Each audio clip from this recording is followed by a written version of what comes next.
안녕하세요, 최소입니다. 애플 가을 이벤트 발표 잘 보셨나요? 이번에도 새 애플워치, 에어팟, 그리고 아이폰이 나왔죠. 발표 내용은 뭐 이미 많이들 보셨을 테니까요. 중요한 이야기 위주로 좀 짚어볼게요. 애플워치는 일단 디자인이 핵심입니다. 올해의 주인공은 애플워치 시리즈 10입니다. 기본적으로 디자인이 더 넓고 얇아졌어요. 애플워치 시리즈 10은 42mm 그리고 46mm 두 가지로 나옵니다. 처음 등장했던 애플워치 1세대가 38mm, 42mm였던 걸 생각하면요. 이제 작은 모델이 이전의 큰 모델이랑 거의 크기가 비슷하다라고 볼 수가 있어요. 지난 세대보다는 1mm씩 더 늘어난 사이즈고요. 애플워치의 사이즈는요, 이 케이스의 이 높이, 이 세로 길이를 잽니다.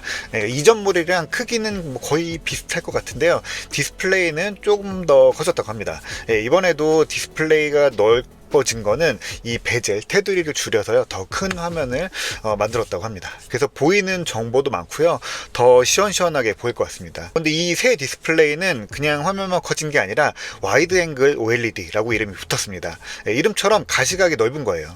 이 모든 디스플레이는 이렇게 정면에서 보는 걸 기준으로 만들죠. 그래서 빛이 정면으로 쏴졌을 때 가장 최적의 밝기, 색을 표현하죠.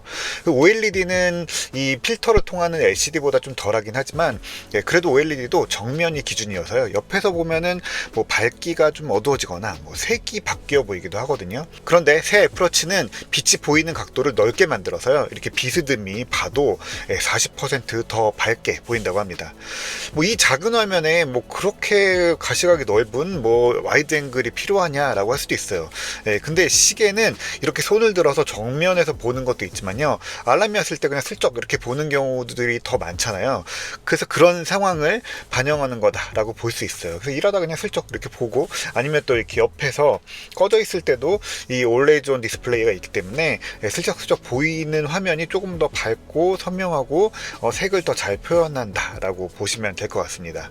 또 한 가지는 케이스 가공인데요. 이 알루미늄 케이스가 이제 유광이 됩니다. 그동안은 이 알루미늄은 좀 매트한 느낌이죠. 그리고 스테인리스 스틸 케이스가 광이 났었죠. 이 알루미늄을 광이 날 때까지 엄청나게 연마를 하고, 그 위에 이제 30단계의 뭐 특수 산화 공정을 거쳐서요, 광택을 유지하도록 하는 거죠.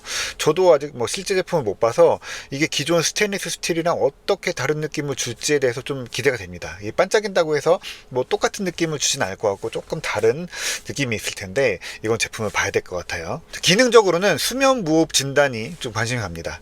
자면서 숨을 제대로 쉬는지 이런 걸 측정하는 거죠.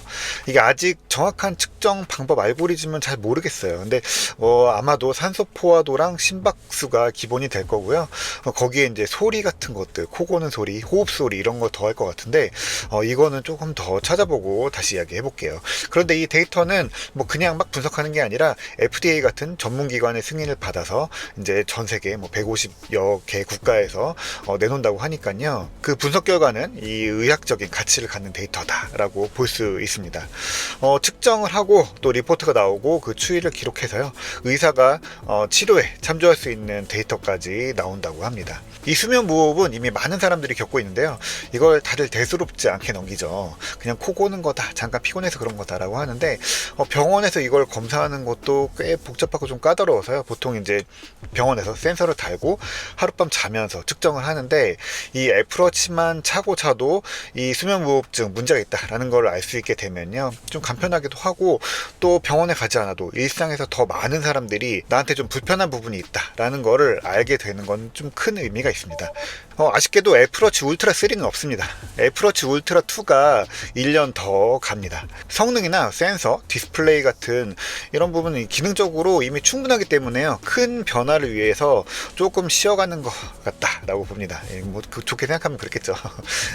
마땅히 뭐 이걸 위협할 수 있는 큰 경쟁자가 없는 것도 이유가 될 것 같기도 하고요. 그래서 나쁜 점만 있는 게 아니라 좋은 점도 있어요. 특히 이제 새로 추가되는 기능들, 뭐 아까 말씀드렸던 수면 모브 같은 것도 그렇지만요. 대부분의 기능들이 애플워치 울트라 2와 전 세대인 바로 이 시리즈 9에서도 됩니다.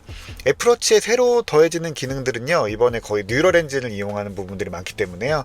지난해 제품들에서도 되는 건데요. 특히 이제 울트라 같은 경우에는 2년 수명을 갖게 되니까 거의 같은 성능을 갖고 있는 시리즈 9도 같이 수명이 늘어나는 그런 효과를 갖게 되는 것 같습니다. 그리고 에어팟도 발표됐죠. 에어팟 4가 등장했습니다. 이게 꽤 기대가 되는데요. 이 오픈형 이어폰 선호하시는 분들도 꽤 계시죠. 내부의 컨트롤러는 드디어 이제 H2 칩이 들어갑니다. 그리고 노이즈 캔슬링이 되는 모델과 안 되는 모델이 나뉘어서 나옵니다. 이 노이즈 캔슬링이 되는 모델을 기준으로 보면요, 주변음 허용 모드, 뭐 적응형 오디오, 제스처 인식, 또 공간 오디오 같은 기능들이요 모두 됩니다. 이거 보면서 저거 에어팟 프로 2랑 뭐가 다른 거지? 라고 보니까 사실 기능성은 거의 똑같고요. 인이어와 오픈형 정도의 차이일 뿐, 우리가 알던 에어팟 프로 2랑 거의 같은 성능, 같은 효과를 내는 거죠. 그래서 이 정도면은 에어팟 프로 3도 나오는 건가 보다 라고 했는데, 그렇지는 않고요. 에어팟 프로 2의 기능을 강화한다 라는 발표를 합니다. 청각 건강에 대한 부분이 강화가 됐어요. 이 사람의 귀는요, 되게 안타깝지만 노화가 확실하게 일어나죠. 잘 들린다라고 생각하지만 사실 우리가 못 듣는 소리는 점점 늘어납니다. 그러다가 결국에 너무 안 들리는 순간이 오면 그때 보청기 같은 걸 쓰게 되는데요. 이 보청기 경험이 썩 좋진 않죠. 그런데 에어팟 프로 2에는요, 일단 청력 테스트가 들어갑니다. 그래서 병원에서 하는 거랑 좀 비슷하게 여러 가지 주파수 대역대의 소리를 들려주고요. 들을 수 있는지 없는지 이런 걸 판단합니다. 이것도 FDA 승인을 받는다고 해요. 한 5분 정도 측정하면요, 청력에 대한 자세한 리포트가 나오고요. 내가 잘 들을 수 있는 주파수, 또 잘 듣지 못하는 주파수 대가 구분이 되고요. 그래서 잘 못 듣는 주파수에 대해서는 적당히 이제 부스트해서 들려주는 거예요.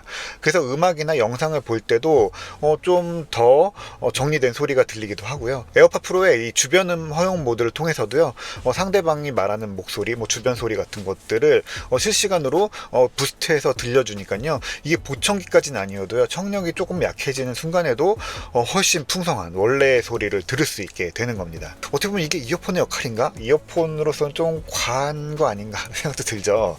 하지만 에어팟은요, 단순한 무선 이어폰이 아니라요, 처음부터 이 웨어러블 기기의 개념으로 등장을 했고 웨어러블 카테고리로 들어가 있었거든요. 그래서 이 높은 컴퓨테이션 오디오 능력 같은 것들을 넣고 여러 가지 기존의 이어폰과는 좀 다른 경험을 만들겠다라고 한 거죠. 그래서 결론은 이 에어팟 프로 2도 아직 수명을 더 얻게 됐다라는 겁니다. 애플워치 울트라 2도 그렇고 에어팟 프로 2도 어떻게 보면요, 이 똑같은 제품을, 예전 제품을 신제품 발표에 다시 끌고 들어왔다는 게 이번에 좀 독특한 부분인 것 같아요. 이게 조용히 뭐 기능 업데이트만 하고 넘어갈 수도 있지만, 또 이게 꼭 신제품이 아니어도 새로운 기능, 소프트웨어, 또 요소들로 제품 경험을 새롭게 할 수 있다는 걸 보여주는 겁니다. 이게 뭐 새로운 경험을 주는 기기가 새로운 기기죠. 이건 다시 애플 기기에 대한 신뢰나 애정도 같은 거랑도 연결이 되겠죠. 그리고 이걸 가능할 수 있도록 하는 거는 기본적으로 반도체 성능에 여유가 있고요. 또 그 부분을 새로운 경험으로 채울 수 있는 소프트웨어가 있기 때문입니다. 애플이 늘 이야기하는 하드웨어, 소프트웨어, 운영체제를 함께 다루기 때문에 나오는 강점이 여기에서도 볼 수 있는 거죠. 저는 그 부분이 신제품만큼이나 즐거운 발표였다라고 평가를 합니다. 다만 에어팟 맥스가 새 생명을 얻은 건요, 좀 아쉬운 부분들이 있어요. H2 칩이라도 좀 넣어줬으면 좋았겠다라는 생각이 드는데, 새 컬러와 USB-C 커넥터가 들어가고 좀 마무리가 됐죠. 뭐 에어팟 맥스도 한동안은 더 현역의 자리를 지킬 수 있게 돼서 이것도 뭐 좋은 부분일 수도 있긴 하네요. 네, 에어팟이랑 애플워치에 대해서 이야기해봤고요. 아이폰에 대한 이야기는 다음으로 넘어가도록 하겠습니다.